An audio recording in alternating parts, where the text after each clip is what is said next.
दोस्तों इस समय भारत स्वदेशी टेक्नोलॉजी के दम पर तेजस फाइटर जेट को बनाकर तैयार कर चुका है और हम केवल 1.5 साल के अंदर अंदर ही जोरावर जैसे लाइट वेट टैंक को भी बनाकर तैयार कर चुके हैं। और इस समय हम अपनी तीनों ही सेनाओं की एम्यूनेशन की जरूरत को पूरा करने के लिए सभी एम्यूनेशन को भारत के अंदर स्वदेशी टेक्नोलॉजी के दम पर ही बनाकर तैयार कर रहे हैं।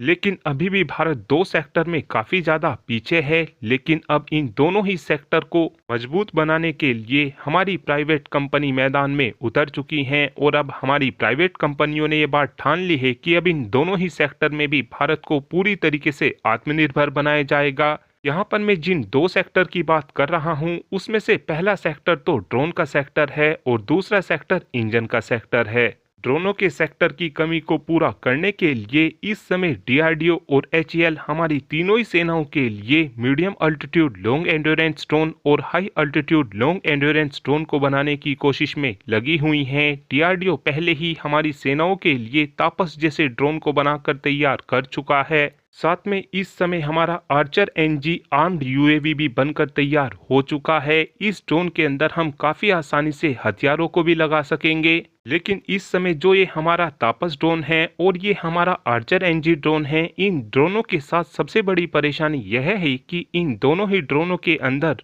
रोटेक्स के पिस्टन इंजन का इस्तेमाल किया जाता है। जो ये कंपनी रोटेक्स है ये एक ऑस्ट्रियन ओरिजिन की कंपनी है। लेकिन अब से कुछ ही दिनों पहले इस कंपनी के ज्यादातर शेयर को चाइना की कंपनी ने खरीद लिया था।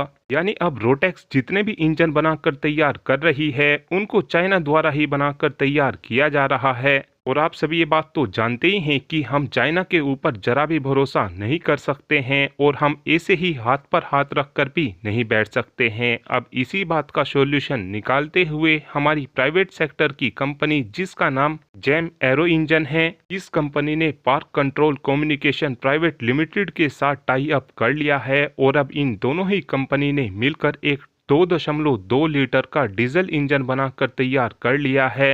और आने वाले कुछ ही समय के अंदर अंदर ये दोनों ही कंपनी मिलकर अपने इस नए इंजन को डीआरडीओ और एचएएल के high altitude long endurance drone और medium altitude long endurance drone के लिए ऑफर करने वाली हैं।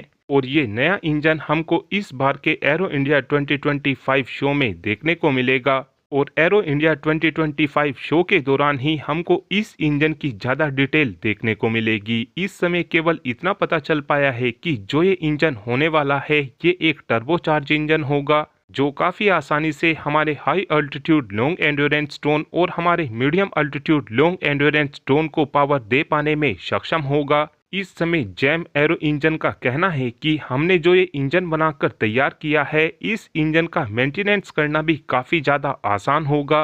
और इस इंजन के आ जाने का सीधा सा मतलब यह है कि अब हम ड्रोन के इंजन को लेकर भी पूरी तरीके से आत्मनिर्भर बन